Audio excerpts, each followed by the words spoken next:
Hello everyone, so this is the second lecture of our modern history series. So आज हम Dutch के बारे में देखेंगे एंड ऑल्सो थोड़ा इंग्लिश के बारे में भी देखेंगे. तो हम डच सेटलमेंट्स देखेंगे, एंग्लो डच राइवलरी देखेंगे, है ना. इंग्लिश का कैसे स्टार्टिंग होता है इनके रूल का और कैसे ये वेस्ट और साउथ में अपना कंट्रोल इस्टेब्लिश कर लेते हैं. अलॉन्ग विद दैट हम फारुखशाह के फरमान्स को भी देखेंगे. ओके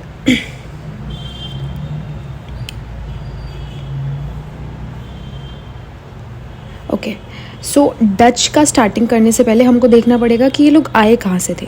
अगर हम थोड़ा वेस्टर्न यूरोप का मैप यहाँ पे देखें तो हमको यहाँ पे दिखता है कि बेल्जियम के साइड में नीदरलैंड्स है, जर्मनी के ऊपर. तो ये नीदरलैंड्स के ही लोग थे जिनको हम डच बोलते हैं. अगर थोड़ा ज्योग्राफी के पर्सपेक्टिव से देखें तो यहाँ हमको नॉर्थ सी देखने को मिलता है और यहाँ हमको इंग्लिश चैनल देखने को मिलता है ना. ऊपर नॉर्थ सी और यहाँ पे इंग्लिश चैनल देखने को मिलता है. यहीं जो छोटा सा स्ट्रेट होता है उसको हम स्ट्रेट ऑफ डोबर बोलते हैं और यहीं नीदरलैंड्स के लोग को हम डच बोलते हैं. ओके सो इनका स्टार्टिंग कैसे होता है. सबसे पहले कॉर्नेलिस डी हाउटमैन 1596 में ये फर्स्ट डचमैन थे जो सुमात्रा और बांतम वाले एरिया में आए. अगर सुमात्रा हम देखें तो ये इंडोनेशियन आर्किपेलागो में एक आइलैंड है, दिस इज़ सुमात्रा. और बांतम हमको यहाँ कहीं देखने को मिलता है ना. इंडोनेशियन आर्किपेलागो है. What is archipelago? It is a group of islands, है ना. तो इंडोनेशिया में क्या है, एक सिंगल तो वो है नहीं मेन लैंड या सिंगल आइलैंड. ये डिफरेंट डिफरेंट आइलैंड्स हैं जिनके ग्रुप को हम इंडोनेशिया बोलते हैं. तो it's an archipelago. Okay so first Dutchman जो थे वो कॉर्नेलिस डी हाउटमैन थे जो 1596 में आए सुमात्रा और बांतम में. तो यहाँ से स्टार्टिंग होती है इनके ईस्ट के एक्सप्लोरेशन की. ओके 1602 में क्या होता है, स्टेट जनरल ऑफ नीदरलैंड्स जो होते हैं वो ईस्ट इंडिया कंपनी बनाते हैं नीदरलैंड्स की. ये बनाते हैं किंग के उससे, जो भी रूलर रहता है उसके क्या नाम है अप्रूवल से बनाते हैं. इस कंपनी को पावर दी जाती है कि ये वॉर्स कर सकती है, ये ट्रीटीज़ कंक्लूड कर सकती है ना. ये टेरिटरीज़ को पोजेस कर सकती है और ये फोर्ट्स भी बना सकती है. तो ये सब कुछ पावर इस नीदरलैंड्स की ईस्ट इंडिया कंपनी को मिलती है. ओके तो इंडिया में इनका कैसा रहता है. इंडिया में 1605 में ये अपना फर्स्ट फैक्ट्री इस्टेब्लिश करते हैं मसूलीपट्टनम में, है ना. मसूलीपट्टनम हमको अगर इस मैप में हम देखें तो हमको यहाँ देखने को मिलता है. तो 1605 में ये मसूलीपट्टनम में फैक्ट्री इस्टेब्लिश करते हैं. उसके अलावा नागापट्टनम ये लोग पोर्तुगीज़ से, दिस इज़ नागापट्टनम, ये पोर्तुगीज़ से एक्वायर कर लेते हैं. और कहाँ कहाँ फैक्ट्री इस्टेब्लिश करते हैं, कोरोमंडल वाले कोस्ट पे फैक्ट्री इस्टेब्लिश करते हैं, गुजरात वाले एरिया में फैक्ट्री इस्टेब्लिश करते हैं, बंगाल में फैक्ट्री इस्टेब्लिश करते हैं, बिहार में करते हैं, है ना, यूपी में करते हैं. तो इन सब एरिया में ये लोग फैक्ट्री इस्टेब्लिश करते हैं. वन बाय वन अगर देखें तो 1610 में पुलिकट, ये हमको यहाँ देखने को मिलता है पुलिकट मसूलीपट्टनम के ऊपर. सूरत में 1660 में, यहाँ भी सूरत में 1616 में. फिर 1645 में कराईकल हमको यहाँ देखने को मिलता है. 1653 में चिंसरा हमको बंगाल वाले एरिया में देखने को मिलता है. देन 1658 में दिस इज़ बालासोर उड़ीसा वाले एरिया में, पटना बिहार में, और नागापट्टनम 1658 में यहाँ इस वाले एरिया में. ठीक है. और फिर 1663 में कोचिन में फैक्ट्री इस्टेब्लिश करते हैं. तो ये कुछ इंपॉर्टेंट फैक्ट्रीज थी इनकी. ठीक है. अगर इनकी ट्रेड पे बात की जाए कि ये किस तरीके का ट्रेड करते थे, तो इनका रीडिस्ट्रीब्यूटिव और कैरिंग टाइप का ट्रेड था. मतलब इंडिया से इन्होंने सामान खरीदा और फार ईस्ट में जाके बेच दिया, है ना. यहाँ से सामान खरीदा और फार ईस्ट में जाके बेच दिया. तो इनका एक डिस्ट्रीब्यूटिव टाइप का ट्रेड था. ओके अब ये लोग क्या क्या खरीदते थे. इंडिया में इंडिगो खरीदते थे जिसको हम नील बोलते हैं. ये यमुना वैली और ये थोड़ा सा सेंट्रल इंडिया वाले पार्ट से इंडिगो खरीदते थे. टेक्सटाइल और जो सिल्क है, टेक्सटाइल और जो सिल्क है वो बंगाल और गुजरात और कोरोमंडल वाले एरिया से, दिस इज़ कोरोमंडल, इस वाले एरिया से टेक्सटाइल और सिल्क खरीदते थे. सॉल्ट पीटर बिहार से खरीदते थे. अब ये किस काम आता है, उस टाइम किस काम आता था, ये गन पाउडर बनाने के काम आता था. एंड प्रेजेंटली हम इसको फर्टिलाइजर्स में भी यूज़ करते हैं और फूड प्रोसेसिंग इंडस्ट्री में भी हम इसको यूज़ करते हैं. ठीक है. ओपियम और राइस खरीदते थे गंगा वैली से ये लोग. तो ये इनका मेजर चीज़ें थी जो ये लोग खरीदते थे यहाँ से और फार ईस्ट में बेचते थे. इनमें भी अगर ज़्यादा इंपॉर्टेंट देखें तो इंडिगो बहुत ज़्यादा इंपॉर्टेंट था, टेक्सटाइल और सिल्क बहुत ज़्यादा इंपॉर्टेंट था, और ओपियम एंड राइस बहुत ज़्यादा इंपॉर्टेंट था. ओके उसके बाद में इनकी इंग्लिश के साथ में राइवलरी कैसे शुरू हुई है. ठीक है. तो अभी इंग्लिश भी इंडिया में आ चुके हैं, ये प्रोमिनेंट होते जा रहे हैं धीरे धीरे. इन्होंने बैटल ऑफ सुओली में पोर्तुगीज़ को भी हराया, तो अब इंग्लिश जो है वो स्ट्रॉन्ग होते जा रहे हैं. ठीक है. तो इनका कमर्शियल राइवलरी था, है ना। तो यहाँ से इंग्लिश और डच जो है वो कन्फ्रंटेशन में आ जाते हैं और बहुत ज़्यादा लड़ाइयाँ वड़ाइयाँ होती हैं। ये लड़ाई और ये जो दुश्मनी है इनकी, ये क्लाइमेक्स पे पहुँचती है अम्बोयना नाम की एक जगह होती है वहाँ पे। अम्बोयना इंडोनेशिया में एक जगह पड़ती है जिसको डच जो लोग हैं उन्होंने पोर्तुगीज़ से एक्वायर किया था 1605 में। 1623 में यहाँ क्या होता है कि जो डच है वो 10 इंग्लिशमैन और 9 जापानीज़ लोगों का मैसेकर कर देते हैं। तो यहाँ से फिर इनकी राइवलरी का क्लाइमेक्स आ जाता है, ठीक है। तो फिर लड़ाइयाँ होती हैं बहुत लंबे टाइम तक। 1667 में ये लोग डिसाइड करते हैं कि कोई आनी जानी नहीं है, क्योंकि पैसा भी ख़राब हो रहा है ना, लॉस हो रहा है, मैन और मनी दोनों का लॉस हो रहा है। तो ये 1667 में कॉम्प्रोमाइज़ पे आते हैं, जिसमें ये होता है कि जो ब्रिटिश जो है वो इंडोनेशिया से विड्रॉ कर लेंगे, है ना, और जो डच हैं वो इंडिया से चले जाएंगे और फोकस अपना इंडोनेशिया में डालेंगे। मतलब शॉर्ट इसका ये है कि इंडिया वाली जगह में ब्रिटिश ध्यान देंगे और साउथ ईस्ट एशिया वाली जगह में डच ध्यान देंगे। अपना अपना देखो, एक दूसरे के काम में नहीं पड़ना। So this was the compromise. Okay, उसके बाद में इंडिया से ये चले जाते हैं। फिर एक थर्ड एंग्लो डच वॉर भी होता है 1672 से 74 में, जिसमें बैटल ऑफ ये हमको हुगली देखने को मिलता है, जिसको बैटल ऑफ बेदारा है या फिर चिनसुरा भी बोलते हैं। उससे फिर कम्प्लीटली डच जो हैं वो इंडिया में वैनिश हो जाते हैं। इनके डिक्लाइन के अगर कुछ रीजंस देखें कि क्यों जो डच हैं वो इंडिया में ज़्यादा प्रॉस्पेरस नहीं हो पाए या डोमिनेंट निकल के नहीं आ पाए, तो पहला तो ये कि ये एम्पायर बिल्डिंग में इंटरेस्टेड नहीं थे। जैसे इंग्लिश जो थे वो उनका कमर्शियल इंटरेस्ट भी था, प्लस वो एम्पायर बिल्डिंग में भी बहुत ज़्यादा इंटरेस्टेड थे। इनका मेजर फोकस ट्रेड में ही था, वो भी ट्रेड भी इंडिया में नहीं, क्या तो मलय आर्किपेलागो में या फिर इंडोनेशिया वाले जगह में। इंडिया में कुछ खास इंटरेस्ट इनका नहीं था, है ना। तो पहला तो एम्पायर बिल्डिंग में इंटरेस्ट नहीं था, दूसरा इनका जो ट्रेड में भी इंटरेस्ट था वो भी इंडिया में कुछ खास नहीं था, ठीक है। मेजरली मलय आर्किपेलागो और इंडोनेशियन आर्किपेलागो में था, ठीक है। उसके अलावा थर्ड एंग्लो डच वॉर जो होता है 1672 से 74 में, उसमें भी इनको जो इंग्लिश है वो बहुत बुरी तरीके से हराते हैं। बैटल ऑफ हुगली जिसका पार्ट है उसमें जो इंग्लिश है वो इनको बहुत बुरी तरीके से हराते हैं और डच जो है वो इंडिया से चले जाते हैं, ठीक है। उसके अलावा अब इंग्लिश के बारे में देखते हैं, इनका कैसे क्यों आए ये। तो ये भी उन्हीं रीजंस की वजह से आए जिन रीज़न की वजह से बाकी यूरोपियन कंपनीज जो है वो इंडिया में आई थी। कमर्शियल रीजंस थे, क्योंकि सबसे पहले पोर्तुगीज़ बहुत ज़्यादा मुनाफा कमा रहे थे, तो बाकी यूरोपियन जो कंट्रीज़ भी हैं वो भी बहुत ज़्यादा इंस्पायर हुई कि हम भी जाएँ, हम भी मुनाफा कमाएँ, है ना। तो कमर्शियल रीजंस थे सबसे पहले, पोर्तुगीज़ का नॉलेज था, और ये कि फ्रांसिस ड्रेक ये पहले इंग्लिशमैन बने जिन्होंने पूरे ग्लोब को सर्कम नेविगेट किया, है ना। तो फ्रांसिस ड्रेक का जो वॉयज था इसने भी इंस्पायर किया कि ईस्ट में जाते हैं, ट्रेड करते हैं, ठीक है। स्टोरी कैसे शुरू होती है, 1599 में जो मर्चेंट एडवेंचरर्स थे इन्होंने एक ग्रुप बनाया, है ना, और ये गए क्वीन एलिजाबेथ के पास में चार्टर के लिए, कि परमिशन के लिए बोल सकते हैं हम। तो दिसंबर 31, 1600 में क्वीन एलिजाबेथ जो है वो इनको रॉयल चार्टर ग्रांट कर देती है, मतलब इनको एक्सक्लूसिव ट्रेडिंग राइट्स दे देती है ईस्ट में ट्रेड करने के लिए, ठीक है। इनिशियली तो ये मोनोपोली जो है, मतलब वहाँ से इंग्लैंड से सिर्फ यही लोग ट्रेड करेंगे ईस्ट में। इनिशियली ये जो मोनोपोली है वो 15 साल की होती है, लेकिन 1609 में इस मोनोपोली को इनडेफिनेट पीरियड के लिए एक्सटेंड कर देते हैं, है ना। अभी इस टाइम पे जब क्वीन एलिजाबेथ ने चार्टर ग्रांट किया, इस टाइम इंडिया में जो मुगल एम्परर थे वो थे अकबर। लेकिन जब ब्रिटिशर्स आते हैं इंडिया में, उस टाइम जो एम्परर रहते हैं वो होते हैं जहांगीर, ठीक है। तो जब ये इंडिया में आते हैं तब क्या होता है, इंडिया में जब आते हैं तो यहाँ पे इस टाइम मुगल एम्परर हैं Jahangir, Portuguese already well established है, डच भी आ चुके हैं। तो ये इंडिया में इस टाइम ऐसा सिनारियो है, ठीक है।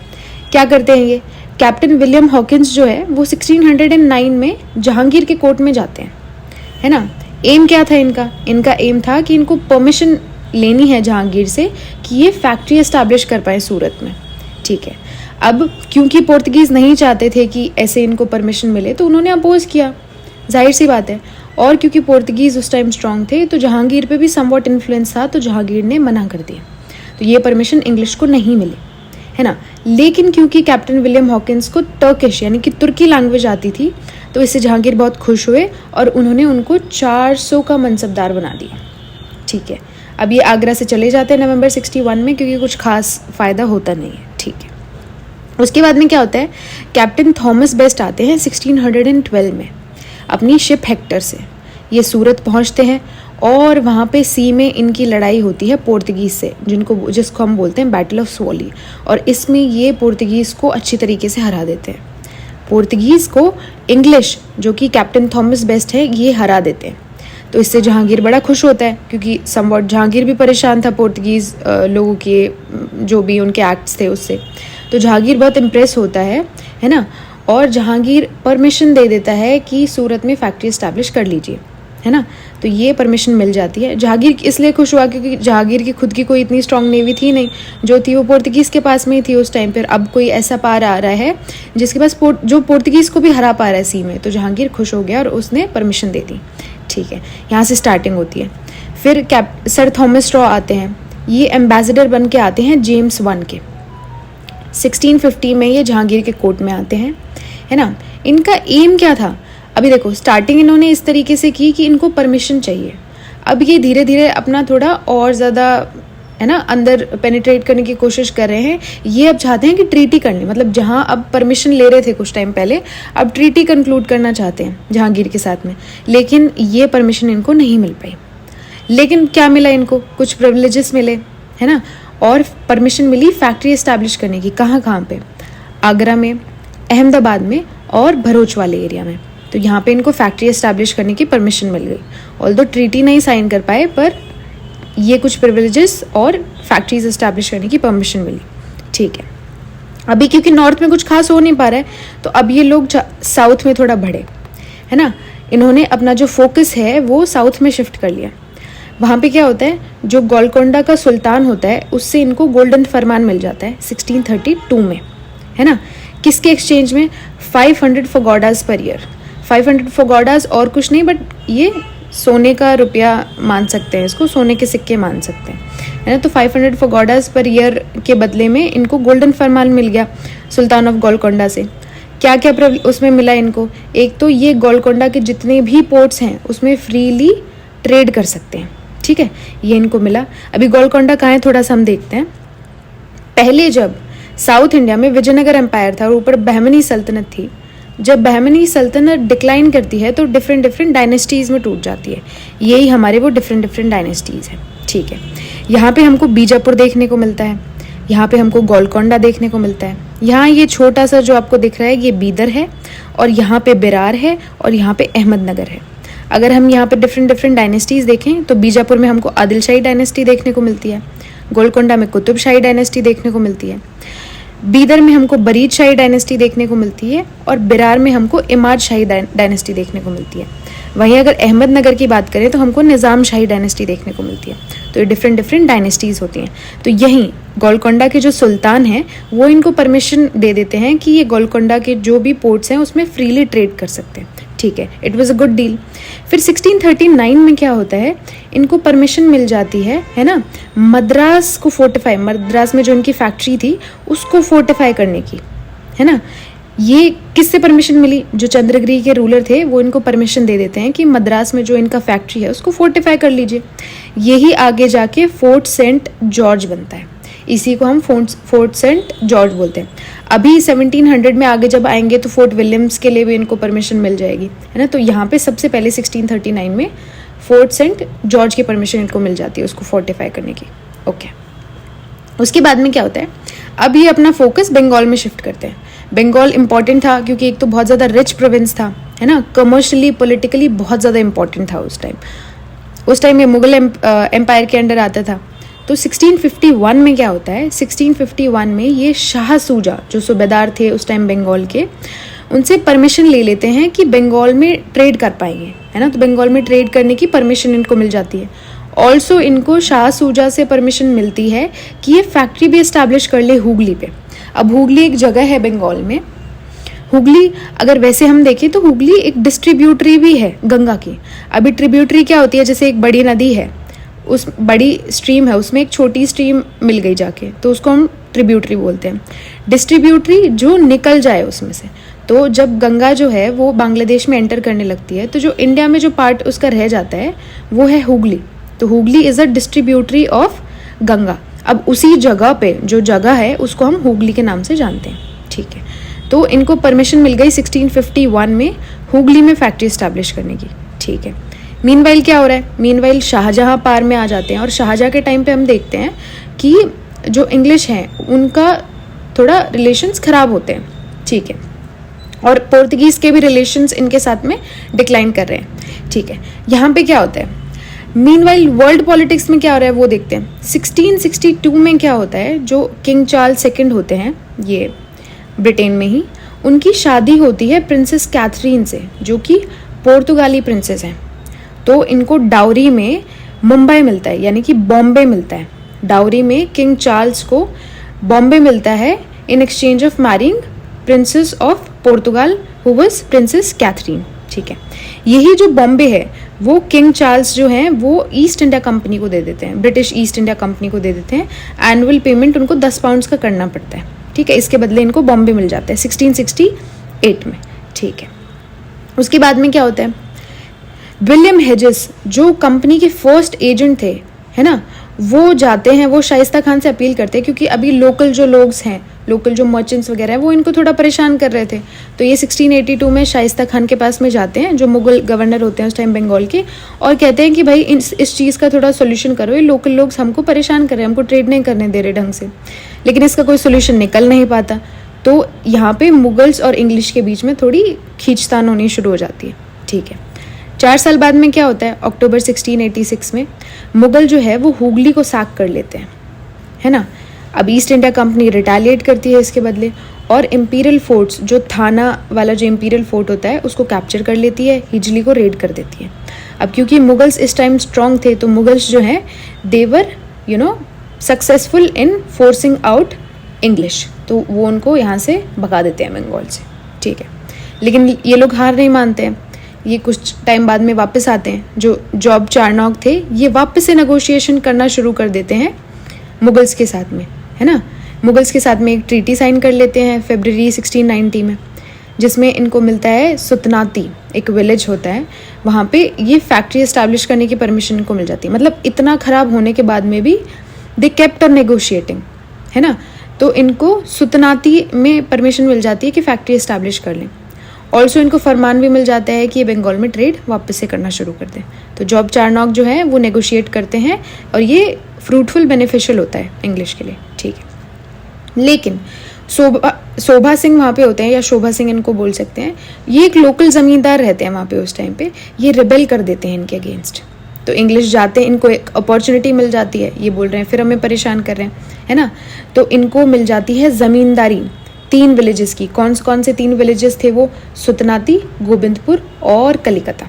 तो इन 3 विलेजेस की इनको ज़मींदारी मिल जाती है। ऑल्सो इनको परमिशन मिल जाती है कि सुतनाती में जो इनकी फैक्ट्री है उसको ये फोर्टिफाई कर लें। अब यही आगे जाके हमारा फोर्ट विलियम्स बनता है। अभी हमने थोड़ी देर पहले देखा था कि चंद्रगिरी के रूलर से इनको परमिशन मिल जाती है मद्रास वाले फोर्ट को फोर्टिफाई करने की, जिसको हम फोर्ट सेंट जॉर्ज बोल रहे हैं, है ना।